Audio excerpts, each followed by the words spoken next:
You are tuned in to What Up Baltimore online radio. Please note that the views and opinions expressed on this channel are of the host and not of Lady J Media. And don't forget to subscribe to our YouTube channel, What Up Baltimore TV. And if you really don't want to miss any of the shows, hit that notification bell and you'll get a message every time we come on. Now, we got it from here, so sit back, relax, and stay tuned.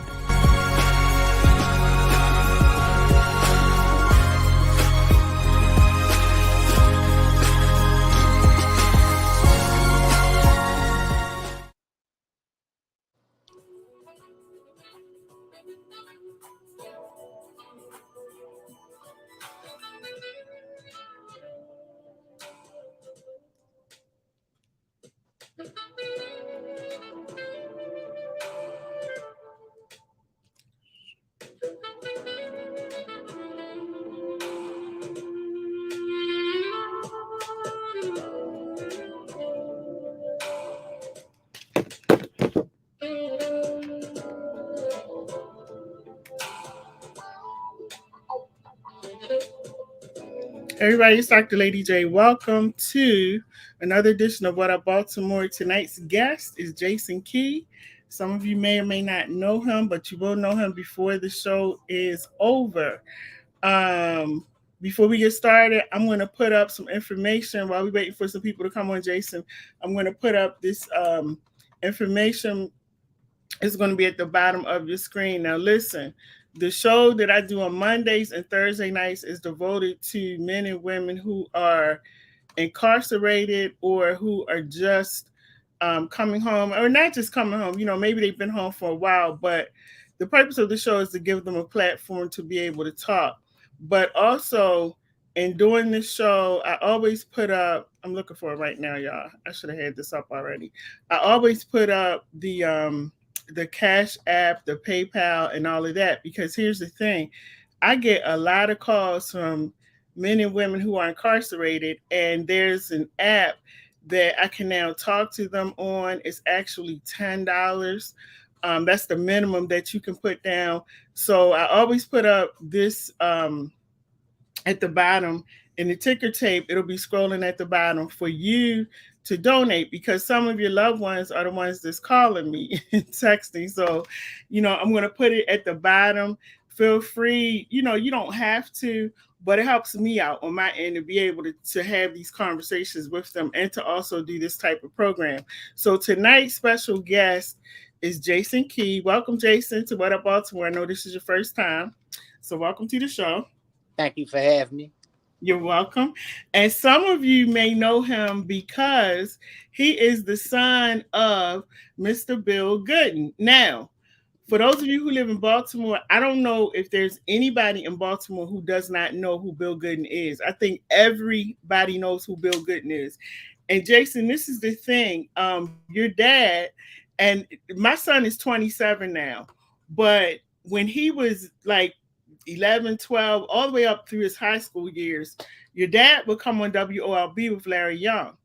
And I would listen to your dad and Coach Butch McAdams. I didn't know who these men were, but I would always turn the radio up because I wanted my son to hear what they were saying. Because I said, they're men of wisdom. They were doing good in the community. At the time, I was going through a divorce and everything. And I just learned so much from listening to them. And I never, ever thought in my life that one day I would be sitting here doing a radio show, having a conversation with your dad, being friends with him. But he actually had a hand in helping me to raise my son in the right way, because I was surrounded by females. I didn't have any brothers, so I didn't really know how to raise boys, what to do with boys, anything. So just listening to him all of those years, like it was years of listening to your dad. So I'm telling you, when I tell you I love your dad, like, and I just, he's so funny. I don't think he tries to be funny, but he is. And so, just listening to him, and I'm glad that I have a chance. Shout out to Darren Johnson, because Darren was on here. He's been on a couple of times. He was on last Thursday too, but Darren was telling me, I have somebody I want you to meet I didn't know that you were Bill Gooden's son. So, welcome to the family. But so I'm glad you're able to come on. I'm glad that you're home. So we're going to have that conversation tonight. Those of you who would like to talk to Darren, you'd like to welcome him home, I'm going to put the number up on the screen. And you'll be able to, here's the number right here. I'm going to put it up. It's 443 297-4753. You'll be able to call in and speak to Darren and, give your well wishes. And thank you so much for all your support. So, Darren, how long have you been home? I've been home now going on 2 months. 2 months. Okay. So you came home sort of around the time when Darren came home. Yes. Maybe about 2 weeks after he did. Okay. And we love Darren, we love having Darren on. So, we just like, family here. So, right. Just relax, it's like having a conversation sitting in a living room, just talking. But, so how long were you incarcerated? On my previous incarceration just now, I was locked up for 5 years almost. Okay. So 5 years. Yes. And then, I wanted to ask you, and you said, so you were locked up before then also? Yes, I've been locked up pretty much in and out like all my adulthood since my teenage years. And total, I got around 20 years of being incarcerated, close to it. Wow. So now let me ask you this. Are you done? Are you finished? Completely finished. Change. Thank you. That's what I wanted to hear. I want to hear that you're not going back no more, that you are done. And let me ask you this. When was the first time that you found behind bars? Sincerely, around 18 years old, like where I was really like in prison. Mm-hmm. Like you had to wait to get like sentences and things like that. How old are you now? 43. You're 43. So around 18 and you're 43 now. So it's taking you like all of that time to kind of like, get it together. Now you realize you don't want to do this anymore, right? No, I was over. Yeah, it's done. I can imagine that because I'm not going to say that. I can't imagine that because I don't know what it's like to be locked up. I can't imagine that. But what's the longest sentence that you've had to do? 25-year sentence. I did. It was suspended, so I ended up doing about 8.5 years on it. Wow. Oh my goodness. And I always ask everybody this question. How do you mentally work through the day-to-day process of being locked up? You can't talk to your family when you want to. You can't walk out the door when you want to. How do you mentally get through that every day? Well, we people that adapt pretty much, to certain like. So it's like you just grow to adapt to it, and you prepare yourself mentally by just going through it. There ain't really no way to prepare yourself for something like that. You just have to, be strong enough to not let it break you, and you deal with it, go through it. Hopefully you mature and grow into a better person and take the best, make a positive out of the negative. And when you went in and then you came back out, how long were you out in between those sentences? Never more than a year. Wow. Yeah, I think. And I got a run where I was home for maybe like 2 years and change, and that's when this one right here happened. I went in and did the 5 years to finish up the previous incarceration, the probation of it. Got you. Okay. Now, let me ask you this. When you came out, were you in reentry programs when you came out? I'm actually in one now. I'm in a reentry program. But I mean, before, when you got locked up before and you came out, did they put you in a reentry program or did they send you home? Just sent me home. I always See, I think it's better, when they send people to a reentry program to allow you to slowly, get back into society versus sending you home, because I'm noticing the people that they're sending home are the ones that sometimes tend to go back because they don't have that stability, and they don't. I would think that it's so hard to, after spending all their time behind bars, and then you're coming out and we're moving like this, like we're moving real fast, you know, everything's going fast, and you're trying to catch up with us. So I think the reentry programs are better because that helps you to kind of get your feet established before you actually come out into the real world. Yes, it does. I think it's very important for a person to establish structure, and that's like my main key ingredient as far as like what I'm trying to do is building my stepping stones to my future is establishing a foundation that's solid, you know, man, that's built on positivity and networking with the right people and, you know, discipline and focus. Mhm. Because that's very important to have the discipline to be able to stay on your straight and narrow because it's so easy for us to get sidetracked because Yeah. that's what you're saying. And that's what is glamorized so much by the culture and society that it become normal to, like, you know, a lot of people, and that's how we get caught up in those traps. So it's all about breaking the psychological chain. And that's the truth because when you look at stuff on TV and on you know, on social media, a lot of these younger people look at it, and I always say this all the time because I go to court with them sometimes. They act like they're going on vacation, you know, or to a hotel. It's not even what I think sometimes is a big deal when I'm sitting in court, you know, listening to their sentence or knowing that they're about to go behind bars. They looking at it like, you know, all right, I'm going in there with my homeboy or something, like it's not a big deal. And sometimes I just wonder where that comes from. Did you see that while you were incarcerated, you know, like younger people coming in and not really taking it serious being locked up? Yes, they do all the time. And like in my last incarceration and like at the end of my previous one before this, I started getting into like trying to mentor, you know, a lot of younger guys, you know, helping them learn like read and write or just mediation with conflict, you know, or, you know, thinking patterns and things like that, trying to help brothers learn a little bit about their self history. Yeah. So a lot of time they do come in and they're young, and so they glamorize it because they think it's a badge of honor to come to prison, but it's really not. You know, that's just a part of the slavery that we in mentally to think something like that. Yeah. And for some, I know like they'll say like a street cred for some of them to go in, you know, and get incarcerated. It's like that badge that they wear, like they've been in. You know, I've been down for a minute, you know. I'll hear them saying that. I'm just like, that's not, you know, I be telling them sometimes that's not anything to be proud of, you know, that you've been down for a little bit because it's so many things out here that they could be doing Right. versus sitting behind bars. So what are some of the things that you're doing in your reentry program now? Well, right now I'm in a like a drug rehabilitation program, and it's like a reentry program. So the focus point is like changing behavior patterns.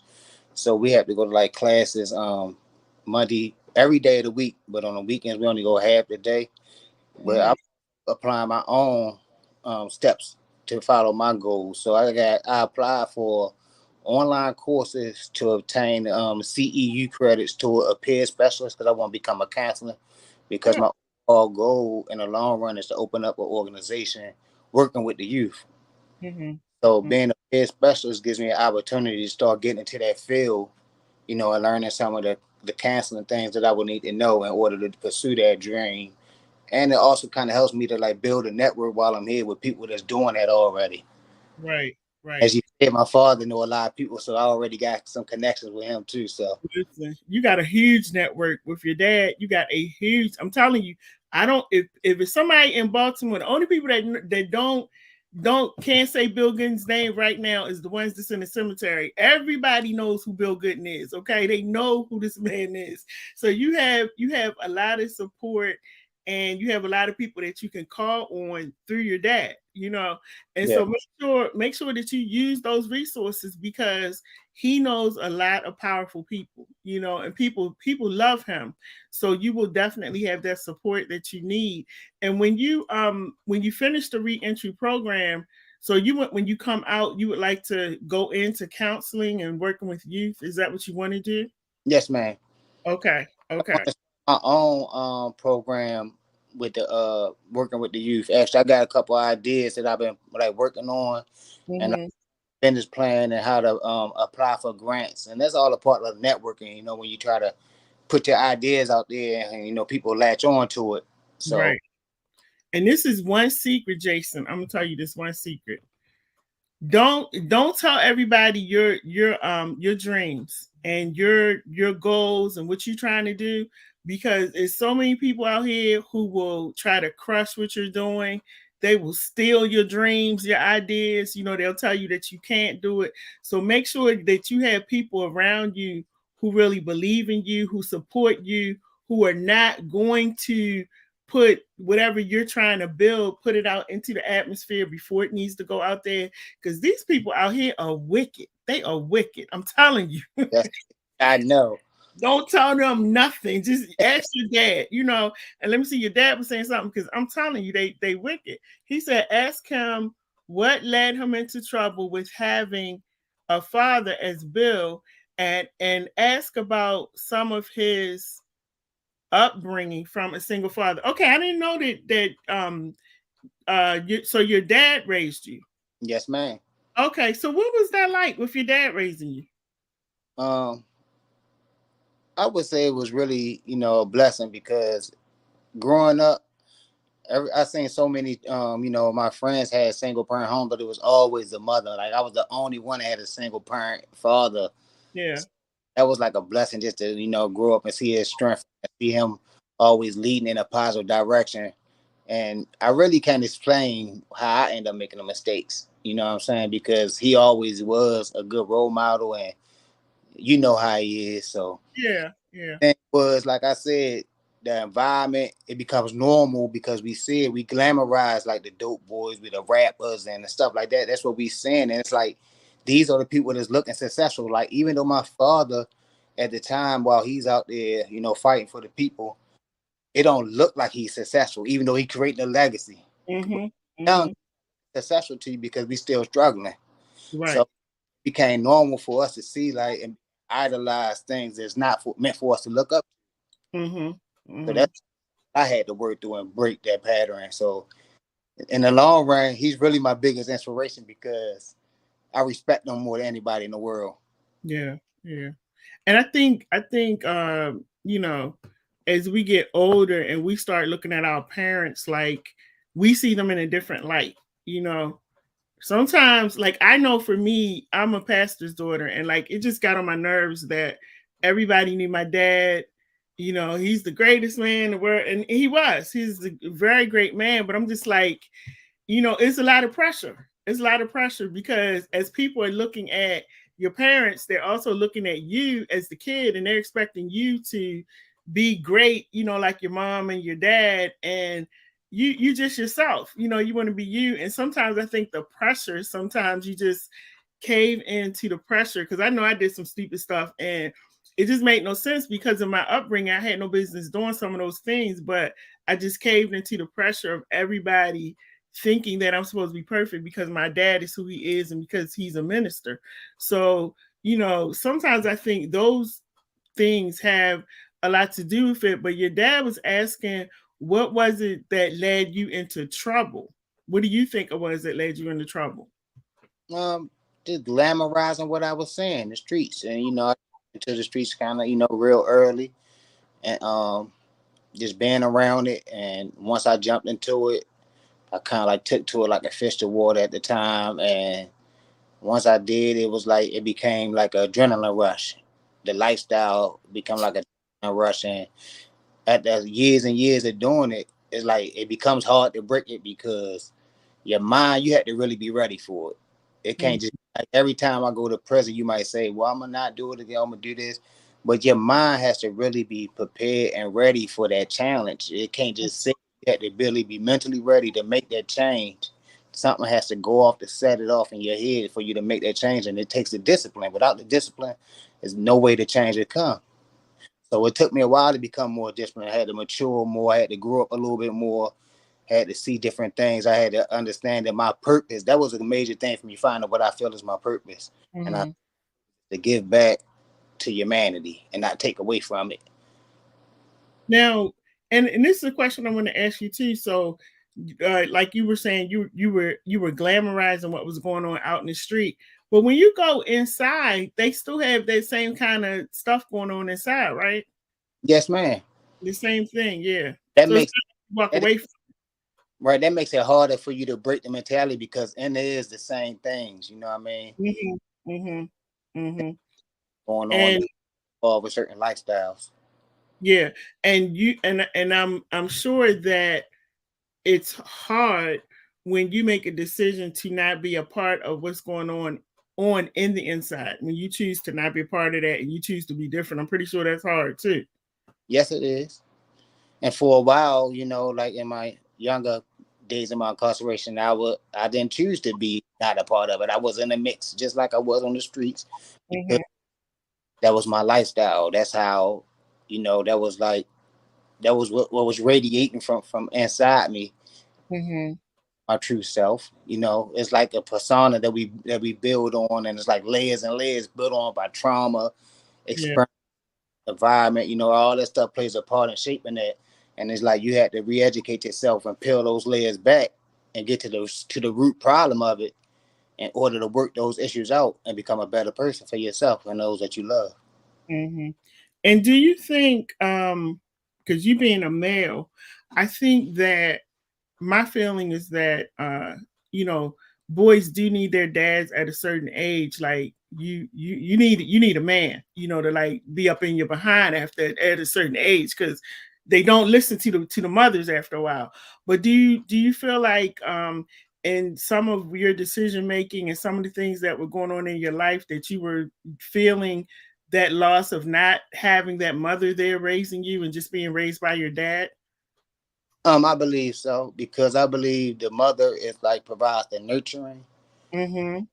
and the father is like more like the disciplinary, the structure. So not having the nurturing, it kind of like I think it affected my maturity a little bit, and then also at times like kind of had resentful, thoughts towards my mother. But she was, I guess she tried her best according to what she had going in her life.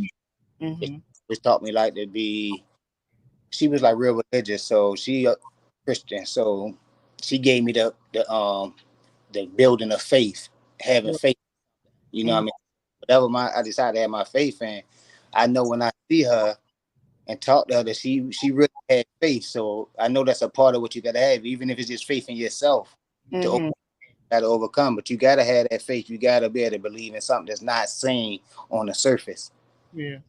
And you know what? I just wanted like pause there for a minute because I don't think that parents really understand how important it is to be in their child's life. I don't care what you're going through.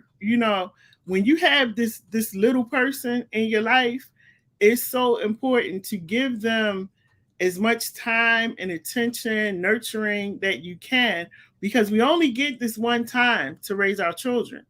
And a lot of times, what the things that we don't do is what causes our children to sometimes go astray and do other things.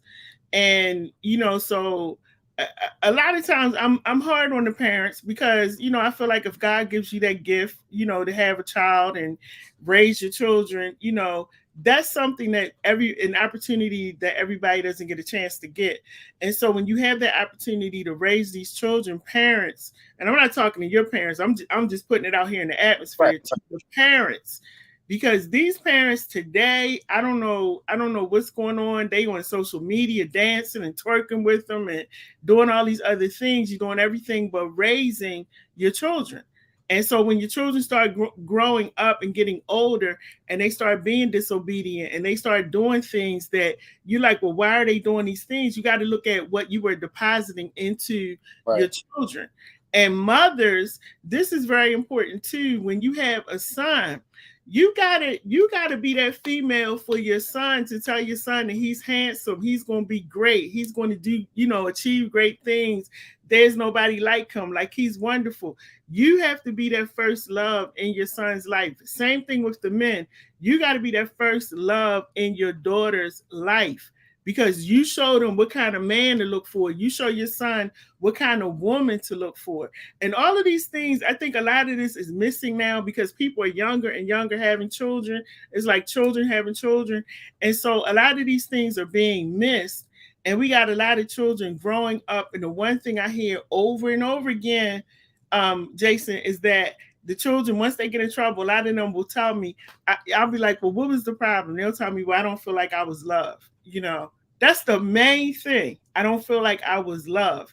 And I have to sit there and try to talk through it with them to find out what it is. Who do you feel like didn't love you, or who didn't give you the love that you needed? So it's really important. But shout out to your dad, because not only did your dad deposit stuff in you, but your dad has just, I don't even know if he realized how many lives he's impacted, And so that's something for you to really be proud of and hold on to. Do you have any children? Yes, ma'am. I have 3 daughters. Okay. Now, so I'm talking to you, Darren. I'm talking to you, fam. Now, you got 3 daughters. How old are your daughters? 23, 21, and 10. It ain't too late. So, you can still be that first man, that first love, to show them exactly how they're supposed to be loved and how they're supposed to be treated. Yes. A lot of these young ladies don't know, because they didn't have that male in their life to show them, how they were supposed to be loved and treated and all of that. And so that's your job now too. That's a part of your job now too. You got to do that now that you're out. Right. And even if you call them every day just to say, I love you, or talk to them to find out what's going on, how you feeling, what's been happening. Because we love our dads, we don't care what you did. We love you anyway, Yeah. Because you're our dad. That's just how it is. So Darren says, stay determined, bro, and take consistent steps towards your goals. It's not a doubt in my mind that you are going to do great things. Keep it up, and remember to stay laser focused. That's exactly right. Thanks, brother. That's exactly right. I'm a good friend of mine, and we just meeting like recently, but we kind of clicked pretty good, and we both kind of like on the same trajectory as far as like trying to make a better quality of life for ourselves. Yeah. Darren, talking to him, and somebody said this when he was on the show, that looking at him and talking to him, you wouldn't even know that he spent that amount of time behind bars, because first of all, he doesn't look like it and he doesn't talk like it. He's very focused. So he's a good guy to hang around. He's a good guy to be with. Now your dad said, what did you, well, he's saying, what did he do to try to keep you from getting caught up out there in the streets? Everything. He did everything. I can't say nothing that he didn't do, but it was just, it was in me at the time. I can't even explain it. As I'm older and I grew out of it and I'm learning and, to change my patterns, what would make me be so caught up on a destructive way of life. You know what I'm saying? Yeah. You got to live with your regrets. You just got to overcome it and do better. Everybody go through their own struggles and their battles in life. And that was mine. Mm-hmm. And even though they say, well, you missed your 20s and your 30s, I feel look at it like they ain't take my prime. They just created my prime. Right. Because you don't ever, I always tell people, don't worry about age. Don't worry about age, because you can still do great things at any age, so don't worry about age. But the one thing I do want you to think about, Jason, while you're out and as you go forward, I want you to really think about like what really caused you to keep going back, because it was something. And it wasn't just like, the streets calling you. You have to really look deep down inside of you to try to figure out what that thing was. Because if you don't figure out what that thing was, that thing might come back again and catch you off guard. So as you get older, and I know you're much more mature now to know the streets and to know what not to do out in the streets. So now you got to really figure out what was it. That's why I was asking you, do you feel like that loss of your mom impacted your life? Like you got to really dig deep and find out what those things were. A persona created, it's like an image that, and once you like get so stuck into creating that image for yourself. You try to hold on to it, and because you might make progress in what you think is the way that you're trying to go, even though so you stuck in that because you're looking like, oh, I'm this and this and this in this area. I'm out in the streets. You this person, but it's really a persona because none of us is built or born, you know what I mean, to be destructive in our lives or the lives of others. It's just something that end up being created as time go on.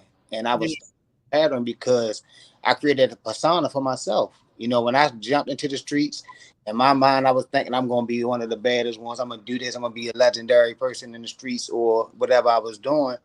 And once I created that persona, it's like how they say lies create more lies. It's the same way with that, you know, adding more layers and layers because the situation is going to present itself for you to, you know, build on that persona that you're trying to build. So when the situation presents itself and you do it in a way that you thinking is the right way to go about it, it's like it's adding layers and layers. So that means you got more and more peeling to do once you mature and you grow out of it.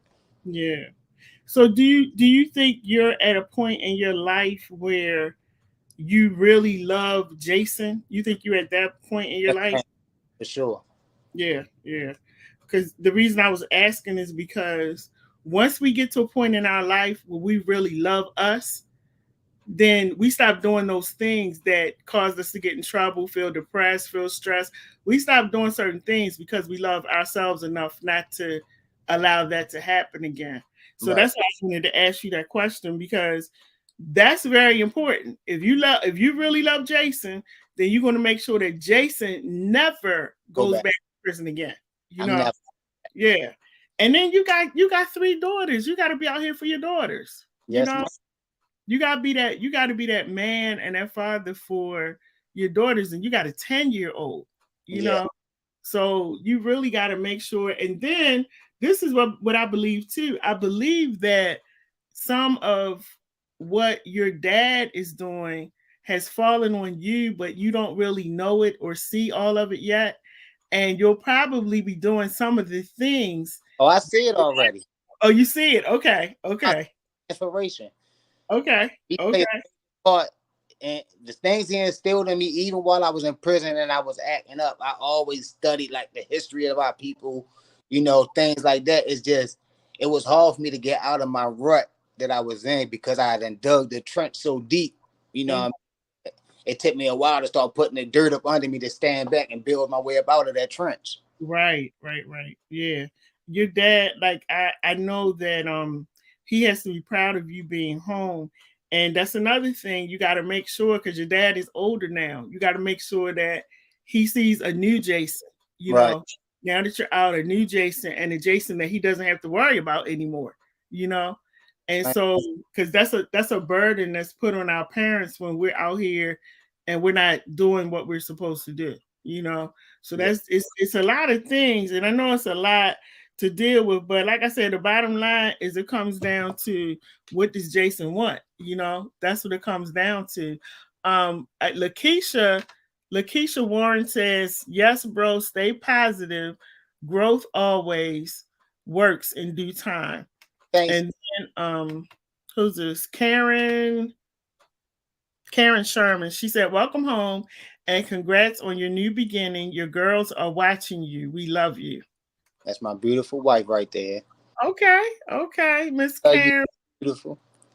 And you know what? That was going to be my next question, because I always have to ask, because I'm telling you, these women will be texting me like, is he married? Is he with somebody? So I was getting ready to go there to ask you, like, do you have a family? So ladies, he is married. His beautiful wife, her name is Karen. Karen, that's your wife? Yes, ma'am. Okay, so Karen is his wife. How long you been married? We're not legally married, but we've been together for countless years. You know what? I think I met her. I did meet her. She met for the birthday. She was at the last party, right? Yep. Mm-hmm. Okay. I did meet her. Yep. I met her at the party. Hey, Karen. I remember her. Mm-hmm. Okay, because your dad introduced her to me. So I remember her. Yeah. Yeah, she told me that you. Huh? She told me that she met you there. She the one that actually said she's your father's friend. She was at the birthday party. Oh, okay. Yes. And she said, Aunt Peggy, that's right. Now, Peggy is a lady. She's like one of my best friends, and she does a show on this station. And she also introduced me to Karen. So I remember her face and everything. So this is the thing. I know that, and I was talking to Darren about this too, because we have the talk show that's coming up on the 29th, and Darren is still trying to see if he's going to be able to come. But I hope that you will be able to come. I know that you all have to get permission to come out, because it's going to be from 7 to 10, July 29th. And but hopefully Karen can come and represent for you, and bring the girls. And they can come and represent. So what it is, for those of you who don't know what we're talking about, I've been asked to do a pilot for a talk show. They're trying to bring a talk show to Baltimore, and I've been chosen to do the pilot for the talk show. So we're going to be spotlighting one of the segments. We got a whole bunch of stuff going on, y'all. It's going to be fun. But one of the segments is going to be focused on everybody that I've been interviewing that you see on, in the camera. Some of them are now able to come out, so they'll actually be on the stage with me for a few minutes, so you can get a chance to talk to them and, say hi and all of that and shake their hands. So make sure you come out. It's July 29th at the Downtown Cultural Arts Center. The tickets are free. If you don't get a ticket, don't worry about it. Just come on. We were just doing the tickets for account, but you definitely can come out, and it's from 7 to 10 p.m. Children are invited. Karen says she will be in attendance. Okay, Karen, I'm going to be looking for you. So, and even for the people that can't be there, like, if you can't come, Jason, I'll still be calling your name, because I'm going to be calling out the people that, we wish could be there. It's not going to be online or anything. So, nobody will be able to see it online. It's going to be a taping. So it won't be televised right now. It won't. For now, it won't. But, so it won't be on social media or anything. But we definitely are going to give you a shout out. But if you can come, I hope you can make it. I hope you can come out. Yes. I'm not sure how that's going to go, because I'm not in the... Darren was here kind of before me, so he's like a little bit more advanced. Okay. But I'm going to definitely try. Because we would love to see you there. I know a couple of the guys were able to get a letter, something in writing, saying what they were doing and that they had been on the show. So, they've been given permission to come out to be with us for those few hours. So whatever we can do to help you, if we can help you anyway, let me know. Because we definitely would love to have you there. And so with you being in the program, Jason, how do you still get to visit, or does your family get to visit you being in the program? Yes, they get the we have visits on Saturdays and Sundays between 1 o'clock and 4 o'clock. Oh, okay. I get to see my family. My father come on Sundays, my wife come on Saturday with my daughters. Okay. So, now, do they get to stay the whole time, 1 to 4? Oh, that's cool. Okay. That's really nice. And so how long are you in the program? It's a 6-month program. Okay, so after 6 months you can go home? Yes, ma'am. I just had to deal with my probation for a year. That's not bad, because I have some guys that are on probation, Jason, for like 10 and 12 years. They got 10 and 12 probation. Yes. Yes. So a year, and at least you'll be out with your family. So yes, ma'am. The great thing about it, you'll get to be out and enjoy your family, like enjoy this part of your life. Like you're in your 40s, so that's prime right now. Right. Enjoy your time with your family, especially your dad, because as our parents get older, we want to spend as much quality time with them as we can. Yes, and so I'm really wishing you well, and I'm gonna be following up on you too. Look, these people will tell you, I be like in the background when all the cameras are off. I'm be like, what you doing? And why are you doing that? So I'll be listen, because I don't want to see you go back. I don't want to see you go back anymore. Not going back.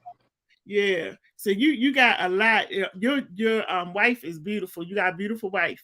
So she said he cooks dinner for the family. Oh, that's nice.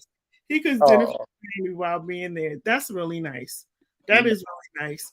And the one thing that I want you to erase from your, especially your 10-year-old, from their memory is dad being locked up. Right.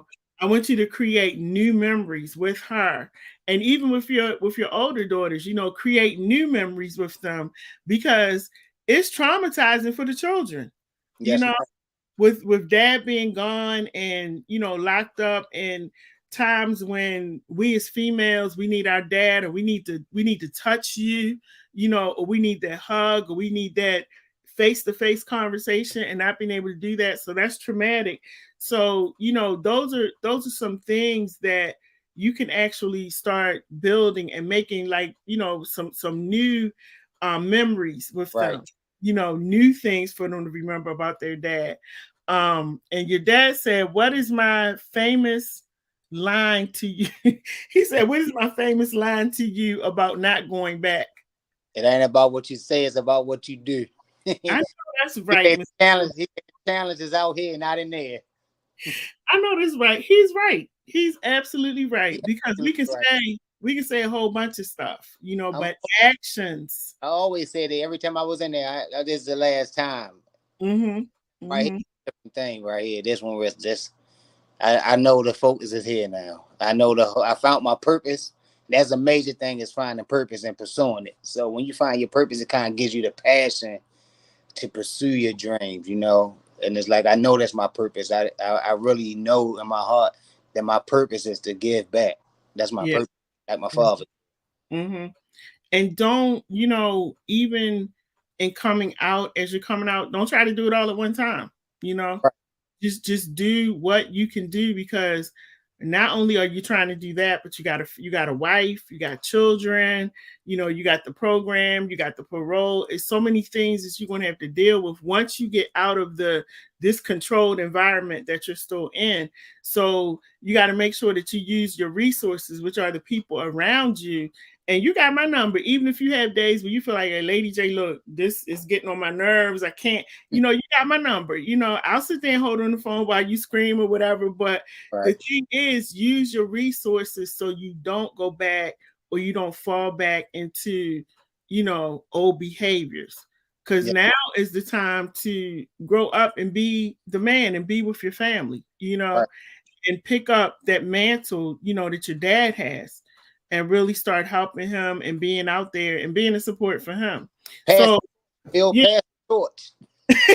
Look, I don't think, listen, your dad is not going to pass that torch. I think you're going to have to snatch it from him, because he is not going to pass that torch. I'm going to pass that torch. And I love him, because he will be out there protesting if nobody is out there. He going to be out there protesting. Yes. And I love that about him, because he loves his people, Right. He loves his people. And this man, and I've said it before, we just honored him a couple of months ago, because I was saying, like, I watched this man over the years fight for people. He's fighting for stuff that may not pertain to him, but he's out there fighting, like it's really happening in his life. And so we just, we owe him so much. And so we want your dad to know too that we're here to support, him, you, your wife, your children. Like, we're all here to support you. We're gonna be that village for you. Mr. Rich said, "Welcome home, cuz. Love you and proud of you." Okay, that's right, cuz. How you doing? So yeah, we are we gonna be keeping tabs on you, Jason. We're gonna make sure that you're doing good. I'm gonna follow you, be checking up on you, but I'll have you back on here again, because this is really good for a lot of the guys who listen, to what you all are saying. Those that are on the inside, we have guys who listen. They have their family members call in, and they're listening to you all talk. So it's really encouraging. So I'll be having you on in some more, to talk, to really help them. And Gary Thomas says, "Welcome home, cuz." What's up, Gary? So it sounds like you have a very loving and supportive family. And so, like I said, use those resources, Yeah. use those resources. Like, forget what's going on out in this world, because your world now is your family. you know, Right. and that's what it is. That's your world. So I want to ask you, I always try to ask a couple questions. If you could say something to your dad right now, what would it be? Thank you for showing me the way. Thank you for inspiring me. Thank you for putting the fight in me. Never to give up. That we can make change. That we are change, and it's take a people to do it. Unity, how important unity is, and supporting each other, things like that. He always put that in me. That it's Mm-hmm. important for us to support each other and for us to be unified, and organization, important to have an organization, and how if you become organized, you have a lot more momentum moving forward in order to, make the change. Mm-hmm. So Mm-hmm. organize the people and, get things going and get more people to come to the side. It's all about just trying to change lives. You can't expect to change everybody's life, but I just would like to give more than I take before I leave here. Yeah. Yeah. Yeah. And Yeah. my father, he done gave a lot what he done took, so I'm proud of that. Yeah. He really has. And if you could, is your mom still living? No, she passed away a couple years ago. But okay, but if your mom was still living, what is something that you would say to your mom? Thank you for instilling faith in me. You know, praying over me, watching over me. Um, she was real religious, so I believe that her prayers, that when they go out into the universe, that sometime maybe they help protect me when I was out there in the streets, Yeah. Mm-hmm. keeping me safe. Even though we don't understand it at the time that that's what's protecting us, we think you just a bad about, what I mean, out there. But Mm-hmm. it might be them prayers that they putting up in that universe is keeping you safe out there. You're right. You're Yeah, right. And what about your wife? What would you say to her? you my world, you my inspiration. You the biggest blessing that I have in this life. I know God put you in my life for a reason, for a purpose. You helped me grow up. You helped me be a man and responsible. And I just look forward to spending the rest of my life with you and growing. And let me talk. Where's Karen? I can marry people, Karen. So whenever y'all get ready, let me know. I'm a chaplain, so I can marry people. Y'all just let me know. We're gonna do the counseling and talking, and we're gonna go ahead and do that thing. And then you have I want you to also say something to your 10-year-old. I know she may or may not be listening, but what is something that you would say to your 10-year-old daughter right now? That she a princess. That I always tell her she is. And that no matter what, that you can accomplish anything that you put your mind to. I just want Mhm. you to focus and know that you're such a pretty and smart young lady. Right. Make me Hmm. so proud. I feel so honored to be able to call you my daughter, to be a father. That's like my biggest honor is being a father. Like, the Yeah. greatest life is being able to experience fatherhood, and to raise them and see the love that a daughter has for their father is just so touching. That moves me every time I see it from them, just to see how much a person can love you that much. It just really melts my heart every time. Mm-hmm. I'm telling you, Jason, girls love their dads. Okay, Yes, and man. the dads really can do no wrong in our eyes. I know sometimes the mothers be like, he get on my nerves or this and that, but in the daughter's eyes, your dad, and it's just like that's just the way it is. And I think it's vice versa with the sons and the mothers. Right. Um, that's just the way that it is. And so your wife said that your daughter is on here. She said she's on here, so she heard you. Okay, that is so sweet. And the reason why I wanted you to say these things is because this video doesn't come down. And that, as they grow older, as they get older, this is something they'll be able to go back and look at to see, when dad came out, dad meant what he said. He didn't go back. These are the words that he said to me. And so this is something that they can always, Right. look back on. So you have two older daughters, two Yes, other ones. Rio and Angie and Maya, I love y'all too, baby. Okay, because we can't leave them out. We can't leave them out. So, what would you tell those two? Because they're older, they're adults now. Just keep blazing the trails that they blazing. And I'm proud of them. And you go ahead, finish school, do what you gotta do. You know, pursuing your education. She go to school in South Carolina at Benedict University, Okay. right? Going into her junior year. And my oldest daughter, she graduated from Frostburg, and she's doing pretty good working as things right now and pursuing her career. So just stay focused. I'm proud of y'all. I love y'all so much, and I'm honored to be able to call my daughters. Wow, that's awesome. That is awesome. So I think we covered. Did we miss anybody, Jason? Did we miss anybody? I think we have everybody. Yeah, I think we have everybody in the family. So but it's so important. Words have power. Words have power, and so when you speak those words into your daughter's life, into your wife's life, they have power, and then it inspires them as they're waiting for you to transition from coming out of where you are to coming back home. And so just remember to use your words, continue, both of y'all, Karen, both of y'all, continue to use those words with each other and letting each other know how you feel. Communication is so important, and just loving on each other. And let me tell you something. Do not let anybody get into your business, because these people out here, they will try to get in your business and tell you why you shouldn't do this and why she shouldn't do that. Everybody mind your business and let these two grown people do what they're doing, please. Okay. And just support them. If you can't support them, leave them alone. Okay. But let can't support us, leave us alone. Leave them alone. Let these two grown people do what they do. So I love it. Listen, thank you so much for coming on the show tonight, Jason. I definitely will have you back on again. Look, Karen said thank you. Thank you. I really appreciate it. Yes. And so listen, everybody. This show on Monday nights, we normally do it at 8, but I had an interview, so I had to push it to 8:30. But we normally come on from 8 to 9 o'clock.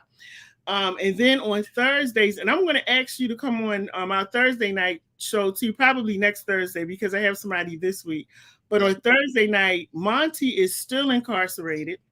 And he and Marco is still incarcerated. So I want to have you come on sometimes where, you can have that conversation with them, because you're out, and you can have, did you know Marco?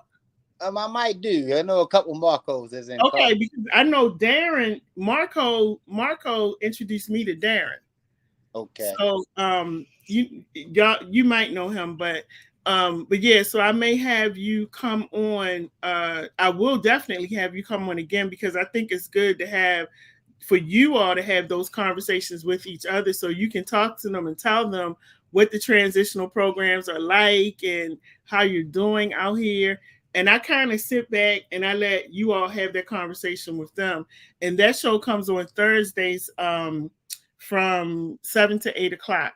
We talk with Monty. It's good to just encourage each other too. Yeah, absolutely.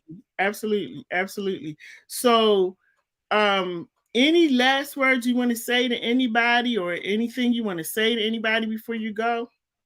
I just want to say thank you for everybody, my whole support network. Anybody that's playing a part of my life that's moving forward, there's a positive influence, a positive motivator, an inspiration to not just myself, but to the world.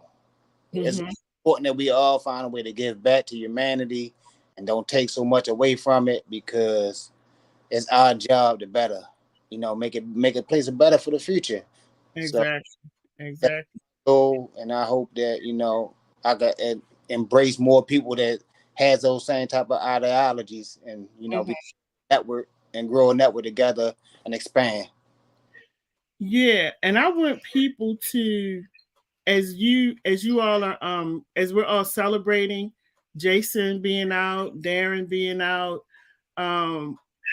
we had some other guys that were on, we got a lot of guys that's been on, and shout out to them, who are really doing great things. By the way, Jason, these guys have come out and they are doing phenomenal things since they've been out. Some of them been out less than a year, and they're out here they're doing a lot. So for those of you who continue to watch the show, continue to reach out and support these men and women so they don't feel like they're out here alone. Make sure you're supporting them, encouraging them, letting them know that, if they need to call or if they need some help or they need some assistance, that you're available. Or if you can't do it, then you will find somebody who can, because we have to be that network and that fence and that guard around them while they're transitioning into this crazy, crazy world. It's crazy out here. And also, if you would, please donate to help this program to continue to reach out to the men and women that are incarcerated. Because as I said, they now have tablets, which I think are great. And I'm able to communicate with these brothers and sisters through the tablet just to say hi. Sometimes they're having a bad day. They'll send me a message, or some of them be encouraging me. Jason, they be sending me encouraging stuff, It go both. Yes. And I'm amazed by that, by the way. But, but for each person, the minimum that you can put down is like $10. So, to be able to talk and communicate with them. So if you don't mind, and shout out to Miss Rosa, Michael Lomax. People were, cash apping me last week and just saying, thanks for doing the program. You can cash app $ Lady J Flava. It's LADYJ FLAVA. You can cash app that. I don't care if it's $1, $2, or whatever. Every little bit helps. Or you can do Zelle, which is 443-297-4753. Or you can do PayPal, which is I'llNeverLookBack@gmail.com. All of this is up on the screen. So anyway, thank you so much, Jason, for coming on. Having me. Absolutely. Anytime. Shout out to Mr. Bill Gooden. Listen, and I want to say this to your dad before I go, because sometimes as parents, when our kids go astray, sometimes it's a part of us like, what did I do, or what could I have done better? Or we start thinking certain things. But you heard your son, and there you go. I own up to it. Now I'm gonna make it right. I love you. And I just wanted him to hear that. And just want you to know, Mr. Gooden, you did a phenomenal job. I see a lot of you and your son. You even sound like your dad too. So listen, everybody, have a good night. Have a great night. My name is Dr. Lady J. Now, don't forget Thursday night, we're going to be talking to Monty. Y'all make sure you tune in Thursday. This guy that's coming on Thursday, his name is Desmond Hanif Perry. When you hear about what this brother is doing, and he was incarcerated, it's crazy the stuff that he's doing right now. So he's going to be on Thursday night. Monty is still incarcerated, but we're going to have that conversation because Desmond has an event that's coming up on August that I'm definitely going to be at, and we're going to be sharing his event. But he's also going to be talking to Monty and some of the brothers and sisters that are incarcerated about how he's been able to adapt to being outside and doing all it. Like, this brother is absolutely amazing. So make sure you tune in on Thursday at 7:00. And we got some other shows going on in between, starting at 6 every night. So make sure you tune in. And don't forget, on the 29th of this month, we'll be at the Downtown Cultural Arts Center from 7 to 10 p.m. It's 401 North Howard Street. That will be the official taping for the pilot for a talk show for Baltimore with yours truly. Okay, so make sure y'all come out. Jason, if you need me, you got my number now. You can reach out, call me. Karen, if you need me, Karen, if Jason is showing off and he's not acting right, Karen, call me. Okay, Karen, you call me and let me know. All right. Let me know. All right, Jason, y'all take care, everybody. I will talk to you soon. And my name is Dr. Lady J. Take care. Make sure that you share this video because we want to always make sure that we empower and inspire somebody else. All right, everybody, take care. Love you. Take care. Bye-bye. Bye-bye.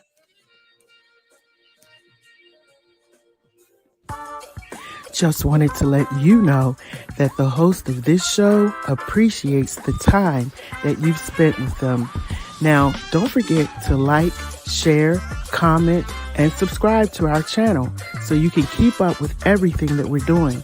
And most of all, thank you for tuning in to What Up Baltimore online radio, where the people have the power.